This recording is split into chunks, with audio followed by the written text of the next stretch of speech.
This episode is brought to you by the Regional Air Quality Council. Because it's summertime and everyone needs to do their part. So ditch your commute and work from home to reduce ground level ozone. Or maybe it's time to take advantage of all those new rebates and incentives from the state to go electric with your lawn and garden equipment or even your car. Ozone is the Front Range's biggest air quality issue and a leading cause of respiratory problems. And it's created from pollutants like car exhaust. Sign up for summer ozone alerts by texting Better Air CO to 21000 or visit simplestepsbetterair.org. That's simplestepsbetterair.org.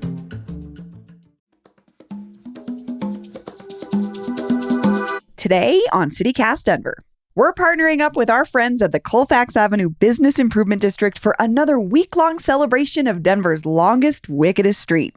In other words, welcome to Colfax Week. We kick off this week with a conversation I've been dying to have for months.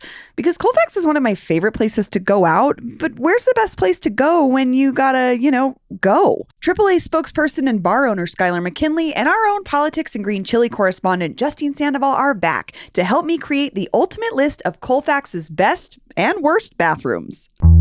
Today is Monday, July 15th. I'm Bree Davies, and here's what Denver's talking about.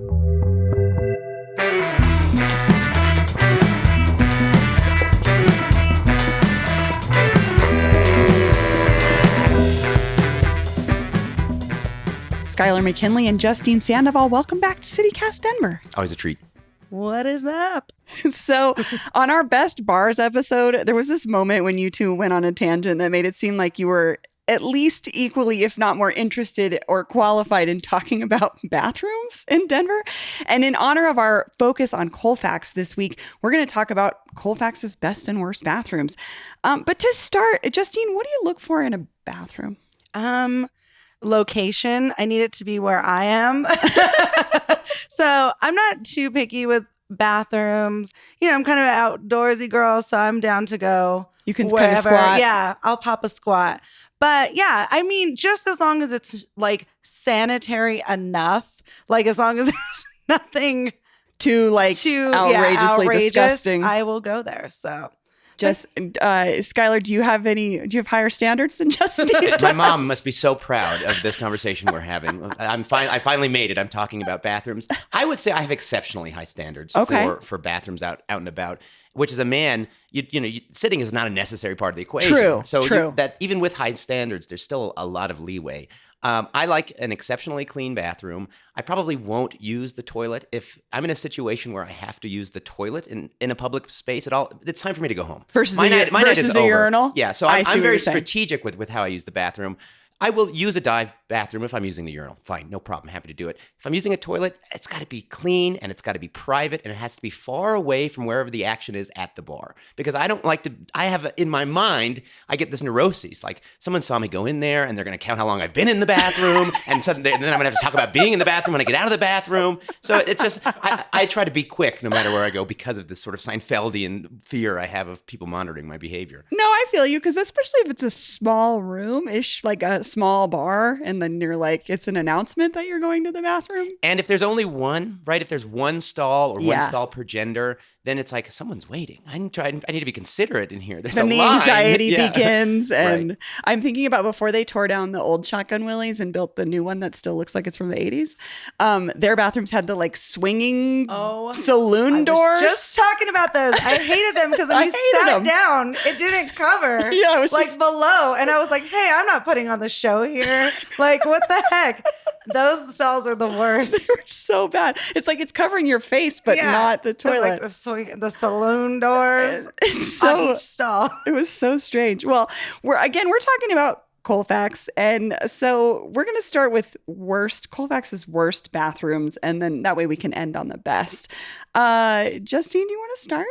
Okay, this one was actually kind of hard for me because when you think of the worst bathroom on Colfax, you're like, where isn't there a worst bathroom on Colfax? And also your standards are pretty low, you've explained to us. So maybe... and don't get me wrong, I'm not just I'll go anywhere. I will go anywhere, but I do like a nice bathroom. Sure. I mean, when I worked downtown Denver, I used to go find the really nice bathrooms to go take my lunch break. Oh, I have secret bathrooms all over the city. And it was there are great bathrooms that I have a list of all over the rest of Denver. But for worst bathroom, it's kind of hard because there's so many elements to Colfax. So I'm like just thinking like the go-to ones.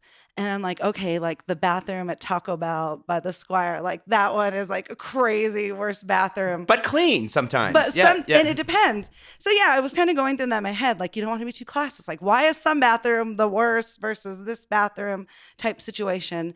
But as, you know, an advocate for more bathrooms. Yes. And as we talk about bus rapid transit and all these things, the mobile bathroom is the worst bathroom on Colfax. And I want to give it a thumbs up for an effort to bring more bathrooms, but they close at like 5:00 or something. So when we're trying to attract people who are maybe out bar hopping, who would be actually maybe using the bathroom, we don't have that available. So to me, that makes it the worst because it's the least accessible as an attempt to bring more people to Colfax and to have, you know, that place for people of all walks of life on the wicked, wildest street to be able to use the restroom. Yeah. I just want to touch on something you said early on, which is my worst bathroom was the Taco Bell bathroom, because I was actually working on a pilot, a study for public restrooms. And I went in and I talked to the manager at the Taco Bell and I was like, is your restroom open to the public? And she's like, well, not right now, because do you want to see it? And I was like, I guess I do. And we go in there and she's like, someone set it on fire.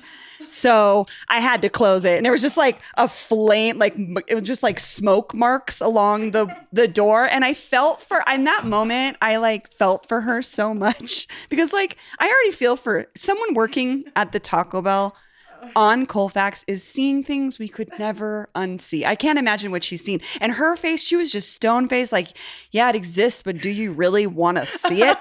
Set it on fire could have meant like so many things bathroom-wise, but yeah, literally, Colfax is literally on fire. Someone had set it on fire. So at that point, it was closed. I would imagine it's probably not open most of the time, but that was my worst. Skylar, what about you?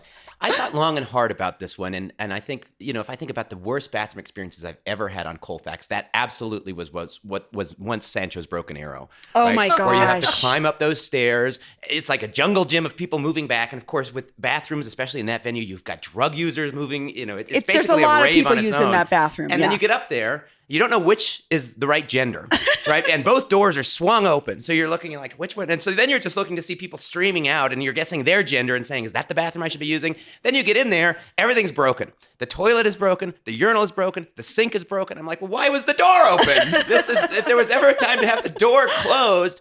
So it was Sancho's for sure. We'll see what happens with the Velvet Banjo. I think that's a huge opportunity. If they get the bathrooms right. And I will say Sancho's bathrooms were kind of cool. I'm a deadhead. I was just going to say, I mean, this was a bar for you already. This was a deadhead it's bar. Art I like. I'm like, yeah, there's a Steely, you know, it's like, oh, Mr. Natural's in here while I'm peeing. So I like that aspect of it, but I just always felt like I was doing something criminal, just trying to use the toilet.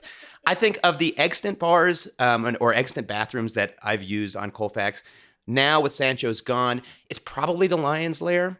And I would say that you're getting the full blood, sweat, and tears experience in the Lion's Lair bathroom. I'm glad you brought this up because I haven't been in there in a long time, but my last memory was not a good one. It's one of those things where you're like, I guess I'm doing this now, right? It's like, I guess I'm doing this now. And I say blood, sweat, and tears because that's a legendary venue. It is loud. It is hot. It is crowded. There's people pushing. I mean, so whoever used the bathroom right before you, 50% chance something traumatic happened, right? And then you're in there, the drains don't really work. It's smelly, and it's perfect.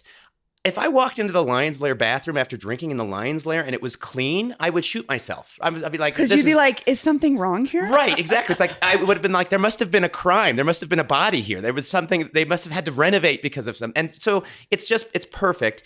It is not a bathroom where I would use the toilet, right? I would not ever sit down. That's my neighborhood too. And so it's like, if I'm in the situation where I need to be using the Lion's Lair bathroom, I might walk home and then walk back to the Lion's Lair. Or you know what? I might just pop into the Satire, which has a perfectly mediocre bathroom. Does its job. It just does its job. It's clean enough. There's no art. There's no grime. Just the bathroom. Oh, I was going to say, this is jogging my memory because when I was going through this, I was trying to think of all the dive bars, but I've spent so much time when I was younger there, like drinking, that I often forget. And sometimes when I go in, I'm pleasantly surprised again by how good or bad it is. I'm like, because I was in the Lion's Lair recently after not being there for a long time. And that was like one of the first that came to me. I'm like, oh yeah, I've been here before. This is making me think too about music venue bathrooms in general, because we've got bigger places like the Fillmore, the Ogden, the Bluebird, obviously the one on the second floor where you're like looking out the window while you're going to the bathroom. It's a great bathroom, which though. is, Like one of my favorites. It's very cool. You're like, it is oh, wow. cool. Yeah. It is cool. And you can see the marquee like literally out the window. But one time I was at the Ogden for a girl talk show, and the bathroom was just puke. Just puke and teenage girls puking everywhere and people sliding in the puke. And I put this in my review of the show. And then someone was suing the Ogden for slipping and falling in the bathroom. And they tried to bring me into court to testify about how subject matter expert. Disgusting.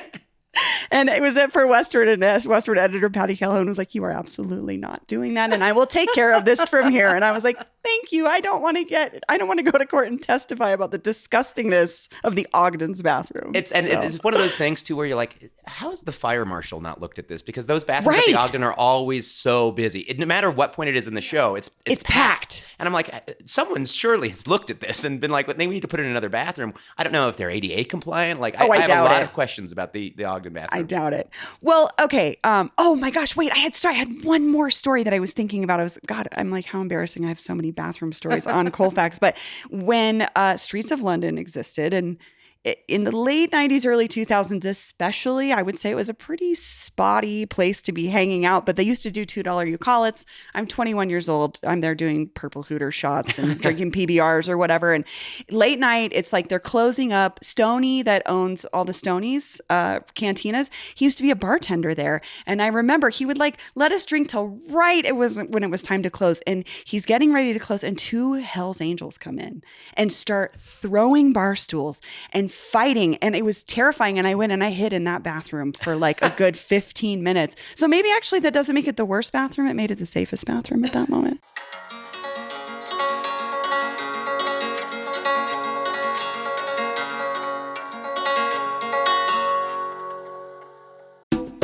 This episode is brought to you by the Colfax Avenue Business Improvement District. Because this weekend is Colfax's annual Independence Day, celebrating Colfax's many local independent businesses. And it's not just one day, it's a whole weekend of fun up and down East Colfax. All weekend long, more than 30 businesses and creators will be offering special goods and deals.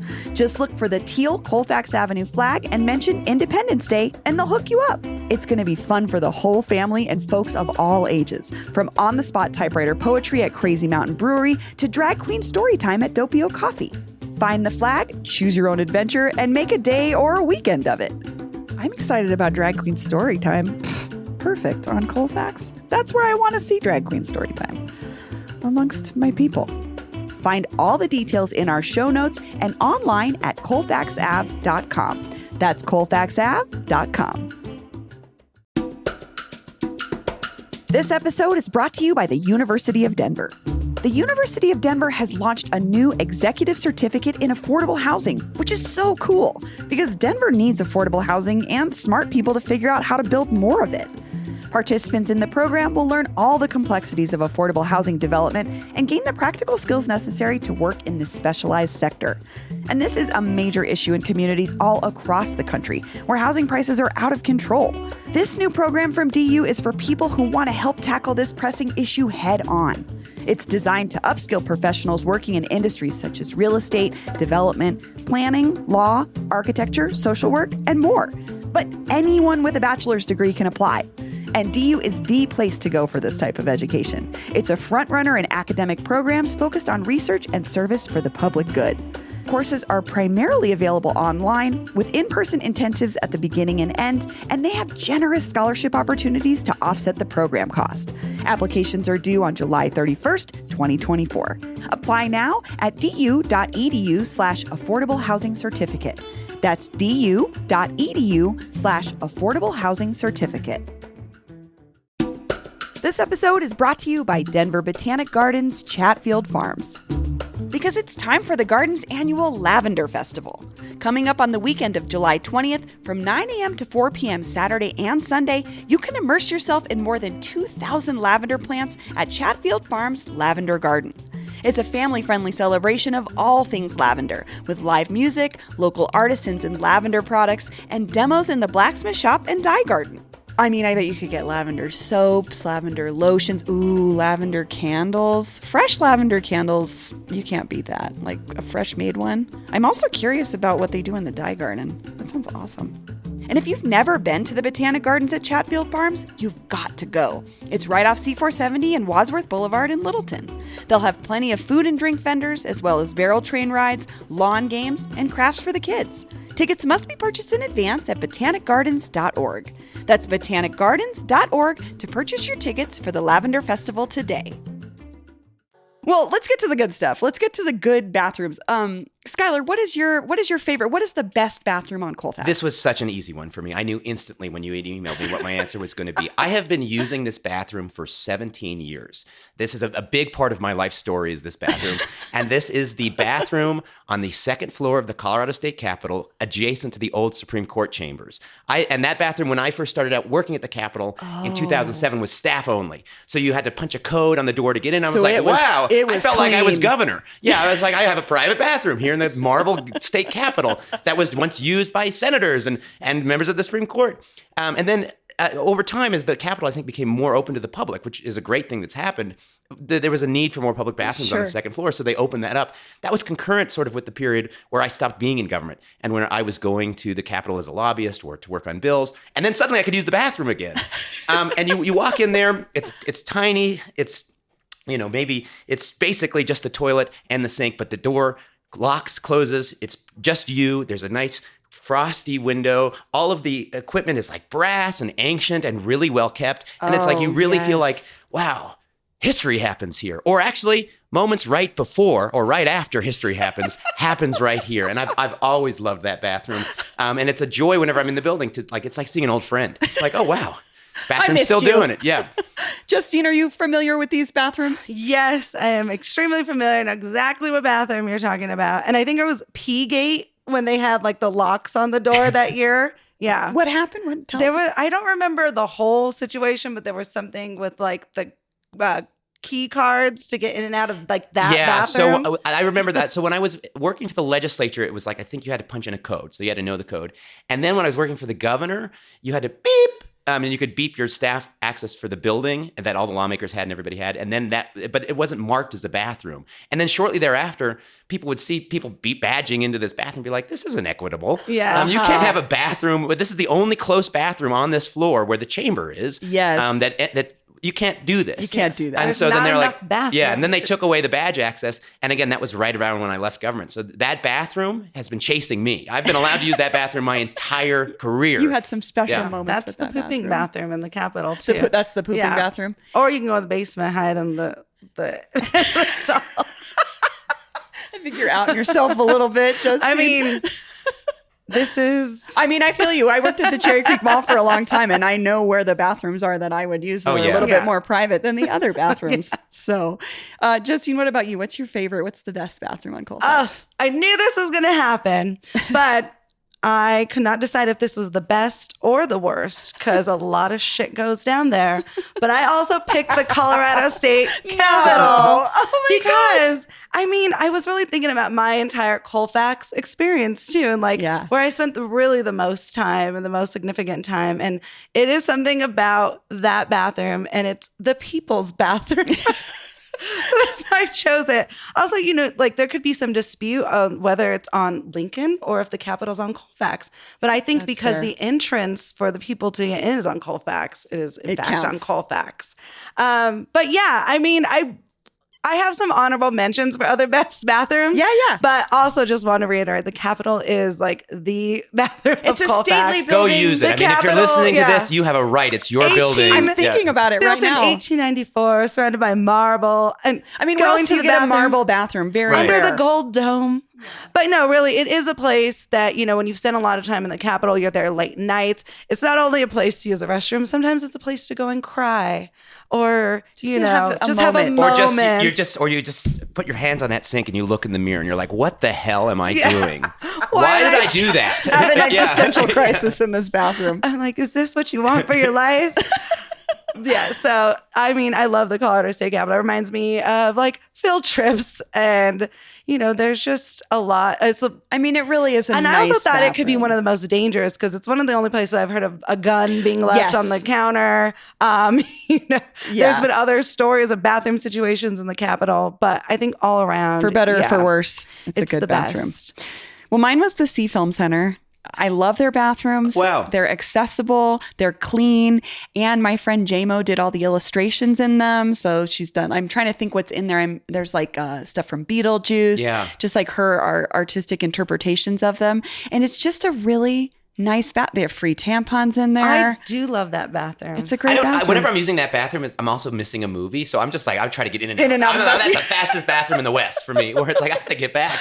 I'd recommend spending a little bit more time. Yeah. It's a nice bathroom. I was just like, oh, that one in that little complex is the perfect one. And I would actually say I had it for my honorable mention too. It's in that same complex. It was the Goods, and then the Good Son actually has the perfect bathrooms for me, where there's a bunch of private stalls with heavy doors. Yes. There's like 4 of them. Because it's Now an old Sapsua, building. Yeah. And that actually was the entrance to the theater. To the theater. That was the ticketing entrance. So those were the main bathrooms at one point.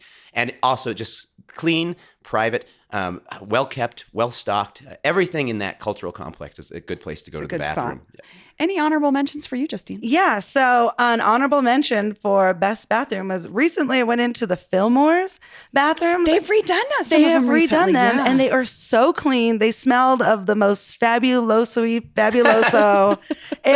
I was very impressed. And so, as far as venues go, sometimes it's hit or miss, but they are exceptionally good. So shout out Fillmore. Yeah, they upgraded like 5 or so years ago. I remember right when Mission Ballroom opened, I think they really upgraded everything, including the bathrooms. And honestly, what's interesting is these are music venues that weren't music venues before. Right. So they're all of a sudden having to, in the last couple of decades, but having to serve a ton of people at one time. And I agree. Fillmore, great job. Justine, Skylar, thank you so much. Of course, this was a blast. Thank you. Hey, before we go, we're creating the ultimate Colfax playlist, and we want your help. What are the songs that remind you of Denver's most notorious street? Send us your track suggestions to the Cruising Colfax hotline at 720-500-5418 or shoot us an email at denver@citycast.fm and let us know what songs we should include on the ultimate Colfax playlist.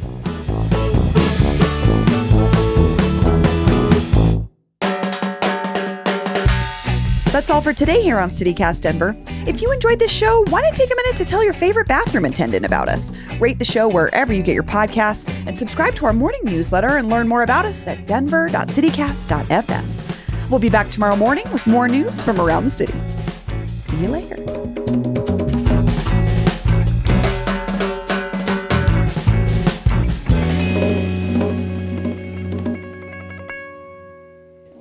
The People's Potty.